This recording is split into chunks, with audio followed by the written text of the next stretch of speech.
तो hello friends, welcome to my channel. तो आज मैं आपको सबके साथ स्ट्रेटजी शेयर करूंगा ड्रॉपर टू टॉपर नीट 2021। ये जो अभी नीट देकर आए हैं उनका अगर नहीं बन रहा है कट ऑफ जितना स्कोर, तो वो भी इस स्ट्रेटजी को फॉलो करो। और अगर मतलब जो 21 वाले बच्चे हैं जो मतलब फर्स्ट अटैम्प्ट देंगे नीट 21 में, वो भी इसको फॉलो कर सकते हैं। तो सबसे पहले जो ड्रॉपर टू टॉपर की स्ट्रेटजी है, इसके लिए आपको सबसे पहले सिलेबस जानना बहुत ज़रूरी है। अब जिस तरह से आपको पता है कि बोर्ड के सिलेबस में रिडक्शन आई है 30% की, पर हमें नहीं पता कि नीट 21 में होगी या नहीं होगी। तो उसके लिए आपको पूरा सिलेबस ही तैयार करना पड़ेगा, और ये सिलेबस जो है मैंने लिख रखा है। फिजिक्स में आप फिजिकल वर्ल्ड छोड़ के चलें और कम्युनिकेशन छोड़ के चलें, बाकी सब चैप्टर ये मैंने सब टॉपिक के हिसाब से है। मैं इसकी आपको पीडीएफ भी दे दूंगा, पीडीएफ लिंक दे दूंगा। तो जिस तरह से आप देख सकते हैं, ये मैंने चैप्टर्स के नाम रख दिए और हर चैप्टर को मैंने अलग अलग सब पॉइंट्स में तोड़ा हुआ है। जैसे काइनेमेटिक्स को मोशन 1D 2D में, लॉज ऑफ मोशन, फिर friction, centre of mass collision, ऐसे हर चीज़ को मैंने कर रखा है। तो इसको मैं आपको पीडीएफ में दे दूंगा। तो ये है आपका सिलेबस। तो फ्रेंड्स, अगली चीज़ जो आपको गौर करनी है वो है मार्क्स रेंज। मार्क्स रेंज मतलब किस रेंज में आपको मार्क्स चाहिए। जनरली अगर पेपर पे डिपेंड करता है, पर एक आपको जनरलाइज स्कोर लेकर चलना है कि जिसमें आपको उस रेंज में होंगे तो आप सेफ होंगे। तो वो अभी के टाइम पे अगर मैं बात करूँ 1920 का ट्रेंड देखते हुए, तो जिस हिसाब से जो स्कोर आपको चाहिए वो आपको चाहिए 620 से 650 प्लस तक। इतनी मार्क्स की रेंज आप लेकर चलें। इसमें मैं आपको बाइफर्केशन करके दिखाता हूँ। ये होगी आपकी फिजिक्स, ये होगी आपकी बायोलॉजी, और ये होगी आपकी chemistry. Physics, biology, chemistry. Bio आप 300 से 320 का स्कोर लेकर चलिए, इतना तो आपका आना ही चाहिए। ठीक है, बची बात केमिस्ट्री फिजिक्स। अब दोनों की स्ट्रॉन्ग की बात है। बायो अगर आपकी स्ट्रॉन्ग नहीं है तो आपने मेडिकल लिया, बायो तो होनी चाहिए। अब आपकी फिजिक्स स्ट्रॉन्ग है, केमिस्ट्री स्ट्रॉन्ग है।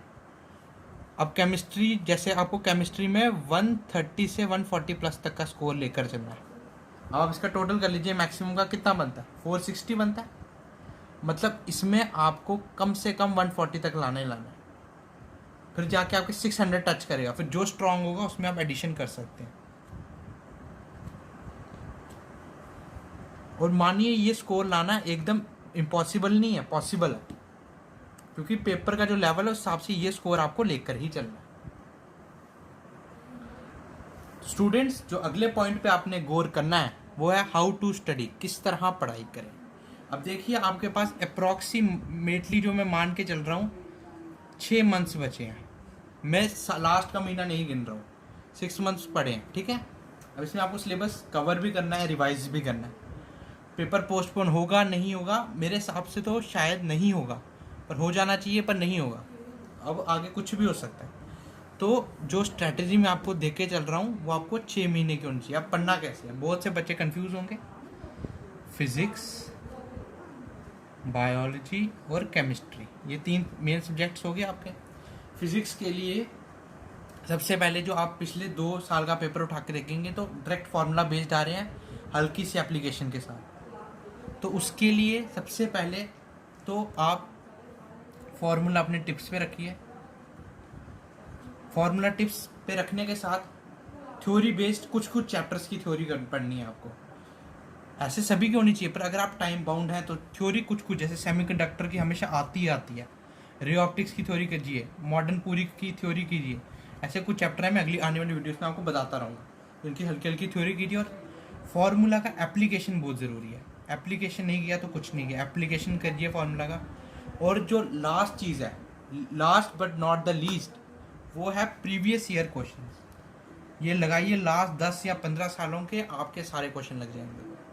पर जब आप पढ़ते हैं चैप्टर्स को तो उसके फॉर्मूला शीट साथ साथ में बना के चलिए, क्योंकि जब लास्ट का टाइम आता है पेपर का तो बिल्कुल टाइम नहीं रहता रिवीजन के लिए, और बच्चों की फिजिक्स रिवाइज नहीं हो पाती अच्छे से, फॉर्मूला नहीं होता, और फिर वहाँ पे हो ही जाता है काम।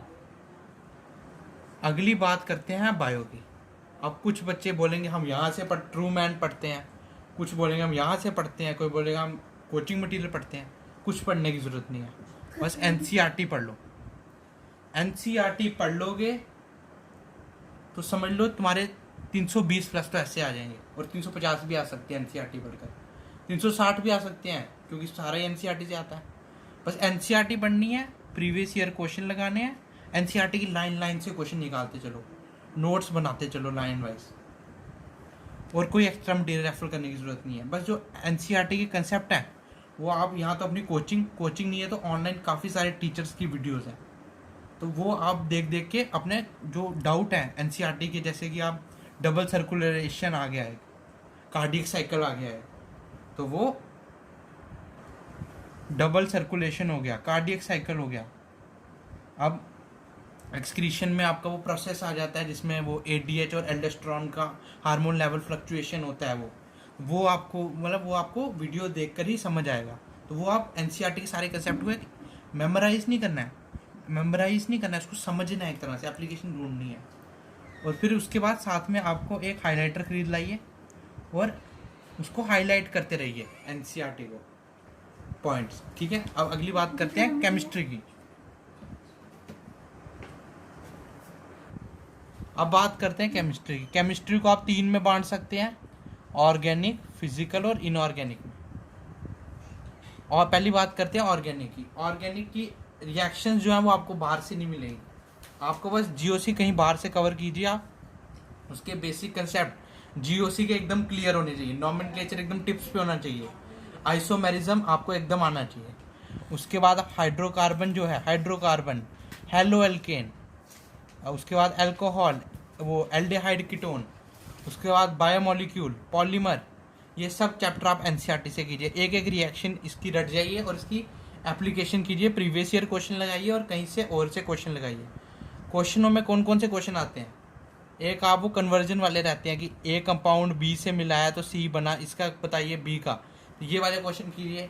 एक आपको डायरेक्ट जो कन्वर्जन वाले होते हैं जैसे इंटरमीडिएट बीच में से निकालने, और एक क्वेश्चन आपके पास आते हैं कि उसके पास उन्होंने 2 कंपाउंड दिए होते हैं, जैसे इधर बेंजीन रिंग बना दी, ऐसे इधर कमीन दे दिया और साथ में आपको रिएक्शन दे दी, बताएं बोलेंगे ए बताओ क्या है, बी बताओ क्या है, तो ये वाली रिएक्शनें करनी है। फिर आता है फिजिकल केमिस्ट्री। फिजिकल केमिस्ट्री आपको एनसीईआरटी आप ऊपर से पढ़ सकते हैं, ज़रूरत नहीं है एनसीईआरटी पढ़ने की। इसके आप फॉर्मूले देखिए, इसकी आप एप्लीकेशन देखिए और प्रीवियस ईयर क्वेश्चन लगाइए। अब बात करते हैं इनऑर्गेनिक की। इनऑर्गेनिक की आपको मतलब कई बच्चे रटने लग जाते हैं, तो इसके लिए आपको किसी अच्छे टीचर की ज़रूरत पड़ेगी, तो आप ऑनलाइन देख लीजिए कोई अच्छा टीचर, या फिर अगर आपने कोचिंग का मटेरियल है तो वो देखिए। और एनसीईआरटी आपको लाइन वाइज पढ़नी ही पढ़नी है, और इनऑर्गेनिक के वो चार्ट ज़रूर बनाते चलिएगा ट्रेंड्स का, और प्रीवियस ईयर क्वेश्चन कीजिए इसके भी। ये सब करने से आपके 620 650 प्लस पक्का आ जाएंगे।